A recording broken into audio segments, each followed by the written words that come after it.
That was not a path that Sarah Targaryen cared to walk, however. The princess endured the silence, the cold baths, the scratchy rough-spun robes, the meatless meals. She submitted to having her head shaved and being scrubbed with horsehair brushes, and when she was disobedient, she submitted to the cane as well. All this she suffered, for a year and a half. But when her chance came, in 85 AC, she seized it, fleeing from the mother house in the dead of night and making her way down to the docks. When an older sister came upon her during her escape, she knocked the woman down a flight of steps and leapt over her to the door. When word of her flight reached King's Landing, it was assumed that Sarah would be hiding somewhere in Aldtown, but Lord Hightower's men combed the city door to door, and no trace was found of her. It was then thought that mayhaps she would make her way back to the Red Keep, to beg pardon from her father. When she did not appear there either, the king wondered if she might not flee to her former friends, so Jonah Mouton and his wife, Perian, were told to keep watch for her at Maidenpool. The truth did not come out until a year later, when the former princess was seen in Alysanne pleasure garden, still clad as a novice. Queen Alysanne wept to hear it. "They have made our daughter into a whore," she said. "She always was," the king replied. Jaehaerys Targaryen celebrated his 50th nameday in 84 AC. The years had taken their toll on him, and those who knew him well said that he was never the same after his daughter Sarah had disgraced and then abandoned him. He had grown thinner, almost gaunt, and there was more gray than gold in his beard now, and in his hair. For the first time men were calling him, the Old King, rather than, the Conciliator. Alysanne, shaken by all the losses they had suffered, withdrew more and more from the governance of the realm, and seldom came to council meetings any longer, but Jaehaerys still had his faithful Septon Barth, and his sons. "If there is another war," he told the two of them, "it will be for you to fight it. I have my roads to finish." He was better with roads than with daughters, Grand Maester Alysanne would write later, in his customary waspish style. In 86 AC, Queen Alysanne announced the betrothal of her daughter Visera, 15 years of age, to Theomore Manderley, the fierce old lord of White Harbor. The marriage would do much and more to tie the realm together by uniting one of the great houses of the north to the Iron Throne, the king declared. Lord Theomore had won great renown as a warrior in his youth, and had proved himself a canny lord under whose rule White Harbor had prospered greatly. Queen Alysanne was very fond of him as well, remembering the warm welcome he had given her during her first visit to the north. His lordship had outlived 4 wives, however, and whilst still a doughty fighter, he had grown very stout, which did little to recommend him to Princess Visera. She had a different man in mind. Even as a little girl, Visera had been the most beautiful of the queen's daughters. Great lords, famous knights, and callow boys had danced attendance on her all her life, feeding her vanity until it became a raging fire. Her great delight in life was playing one boy off against the other, goading them into foolish quests and contests. To win her favor for a joust, she made admiring squires swim the Blackwater Rush, climb the Tower of the Hand, or set free all the ravens in the rookery. Once she took 6 boys to the dragon pit and told them she would give her maidenhead to whoever put his head in a dragon's mouth, but the gods were good that day and the dragonkeepers put an end to that. No squire was ever going to win Visera, Queen Alysanne knew, not her heart. And certainly not her maidenhead. She was far too sly a child to go down the same path as her sister Sarah. She has no interest in kissing games, nor boys, the queen told Jaehaerys. She plays with them as she used to play with her puppies, but she would no more lie with one than with a dog. She aims much higher. Our Visera. I have seen the way she preens and prances around Baelon. That is the husband she desires, and not for love of him. She wants to be the queen. Prince Baelon was 14 years older than Visera, 29 to her 15, but older lords had married younger maids, as she well knew. It had been 2 years since Princess Alyssa had died, yet Baelon had shown no interest in any other woman. He married one sister, why not another? Visera told her closest friend, the empty-headed Beatrice Butterwell. I am much prettier than Alyssa ever was, you saw her. She had a broken nose. If the princess was intent on marrying her brother, the queen was equally determined to prevent it. Her answer was Lord Manderley and White Harbor. Theomore is a good man, Alysanne told her daughter, a wise man, with a kind heart and a good head on his shoulders. His people love him. The princess was not persuaded. If you like him so much, mother, you should marry him, she said, before running to her father to complain. Jaehaerys offered her no solace. It is a good match, he told her, before explaining the importance of drawing the north closer to the Iron Throne. Marriages were the queen's domain in any case, he said, he never interfered in such matters. Frustrated, Visera next turned to her brother Balon in hopes of rescue, if court gossip can be believed. Slipping past his guards into his bedchamber one night, she disrobed and waited for him, making free with the prince's wine whilst she lingered. When Prince Balon finally appeared, he found her drunk and naked in his bed and sent her on her way. The princess was so unsteady that she required the help of 2 maids and a knight of the Kingsguard to get her safely back to her own apartments. How the battle of wills between Queen Alysanne and her headstrong 15-year-old daughter might finally have resolved will never be known.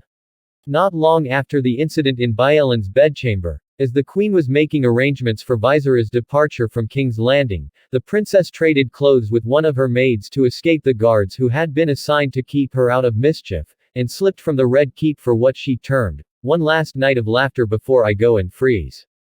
Her companions were all men, 2 minor lordlings and 4 young knights, all green as spring grass and eager for Visera's favor. One of them had offered to show the princess parts of the city that she had never seen. The potshops and rat pits of Flea Bottom, the inns along Eel Alley and River Row where the serving wenches danced on tables, the brothels on the Street of Silk. Ale, mead, and wine all featured in the evening's frolics, and Visera partook eagerly. At some point, near to midnight, the princess and her remaining companions, several of the knights having become insensible from drink, decided to race back to the castle. A wild ride through the streets of the city ensued, with Kingslanders scrambling out of the way to avoid being run down and trampled. Laughter rang through the night and spirits were high until the racers reached the foot of Aegon's high hill, where Visera's palfrey collided with one of her companions. The knight's mare lost her footing and fell, breaking his leg beneath her. The princess was thrown from the saddle headfirst into a wall.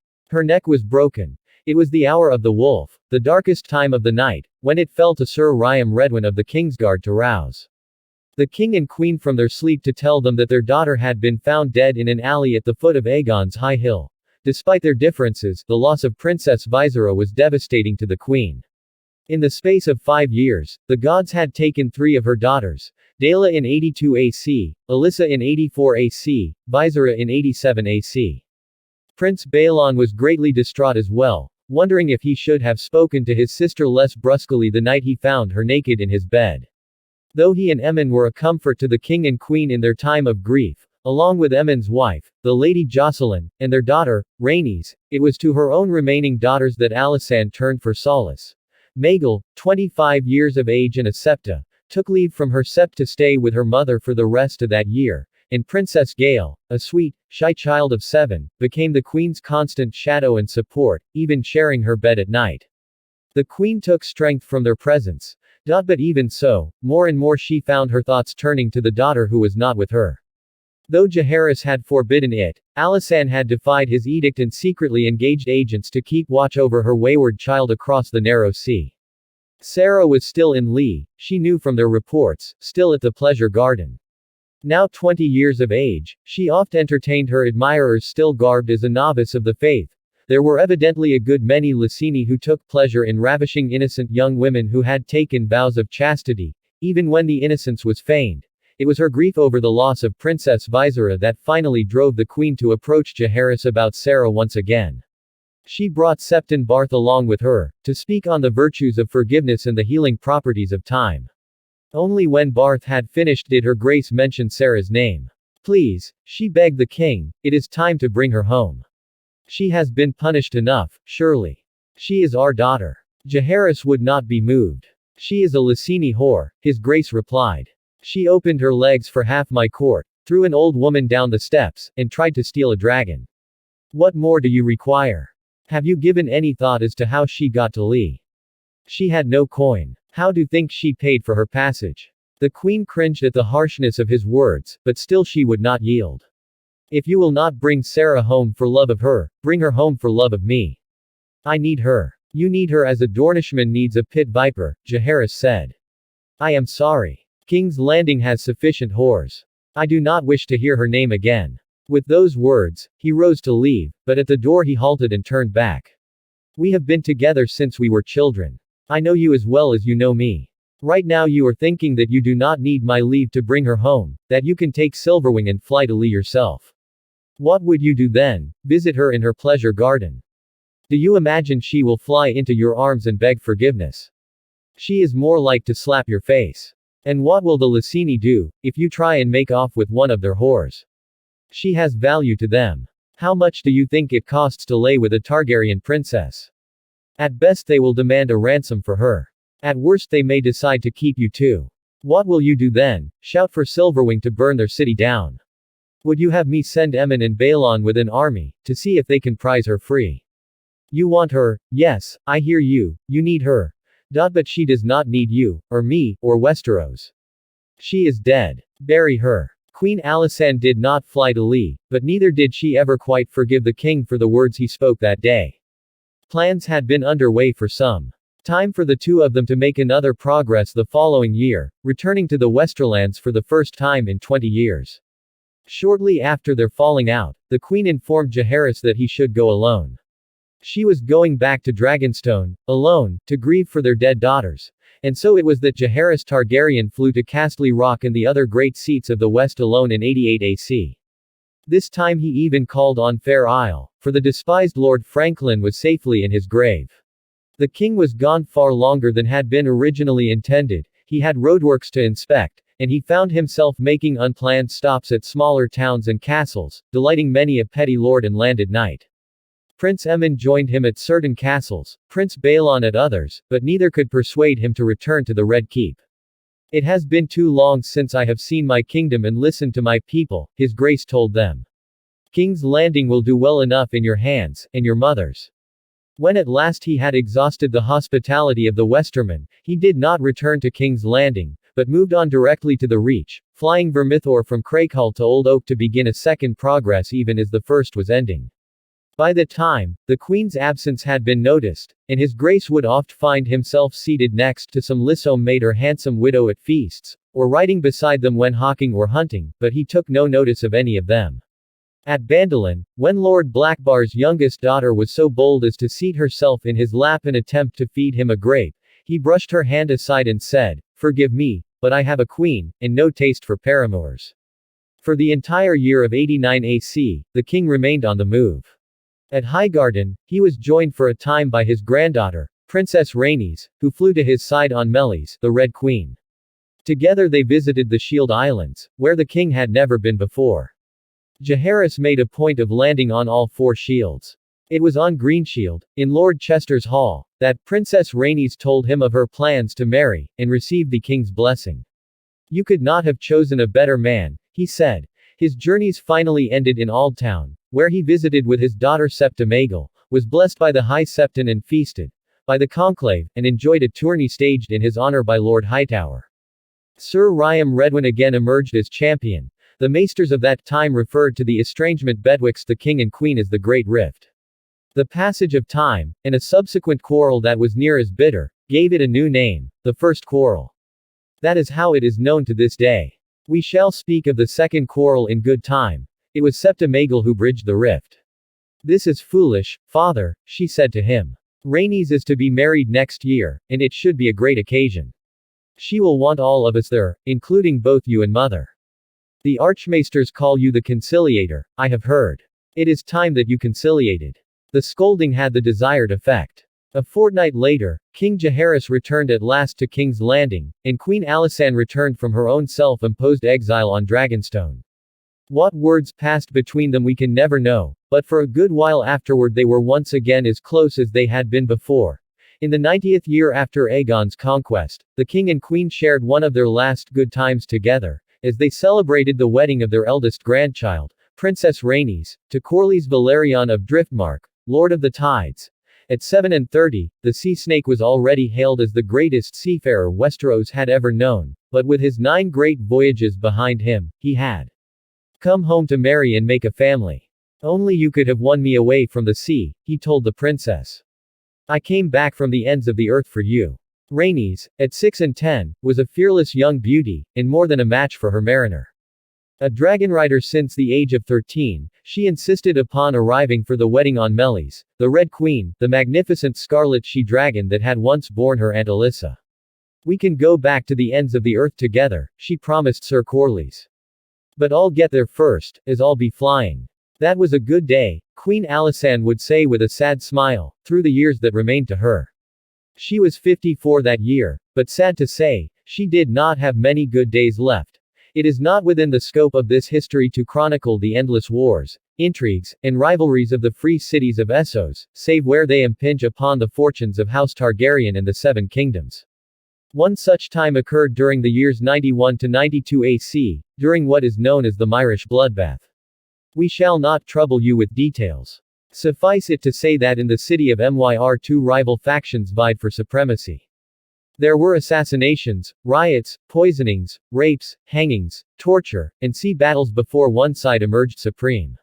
The losing faction, driven from the city, tried to establish themselves first upon the stepstones, only to be hounded from there as well when the Archon of Tyrosh made common cause with a league of pirate kings. In their desperation, the mermen next turned to the island of Tarth, where their landings took the Evenstar by surprise. In a short time they had taken the entire eastern side of the island. By the time the Myrish were little more than pirates themselves, a ragged band of rogues. Neither the king nor his council felt it would require much to drive them back into the sea. Prince Aemon would lead the assault, it was decided.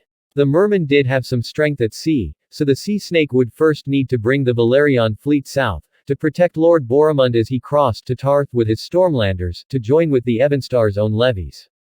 Their combined strength would be more than sufficient to retake all of Tarth from the Myrish pirates. And if there proved to be unexpected difficulties, Prince Aemon would have Caraxes. He does love to burn, the prince said. Lord Corlys and his fleet set sail from Driftmark on the 9th day of the 3rd moon of 92 AC. Prince Aemon followed a few hours later, after bidding farewell to Lady Jocelyn and their daughter, Rhaenys. The princess had just learned she was expecting, else she would have accompanied her sire on Melis. Into battle. The prince said. As if I would ever have permitted that. You have your own battle to fight. Lord Corlys will want a son, I am sure, and I would like a grandson. Those were the last words he would ever speak to his daughter. Caraxes swiftly outdistanced the sea snake and his fleet, dropping down out of the sky on Tarth. Lord Cameron, the Evenstar of Tarth, had fallen back into the spine of mountains that ran down the center of his island, and established a camp in a hidden valley from which he could look down on the Myrish movements below. Prince Aemon met him there, and the two made plans together, whilst Caraxes devoured half a dozen goats.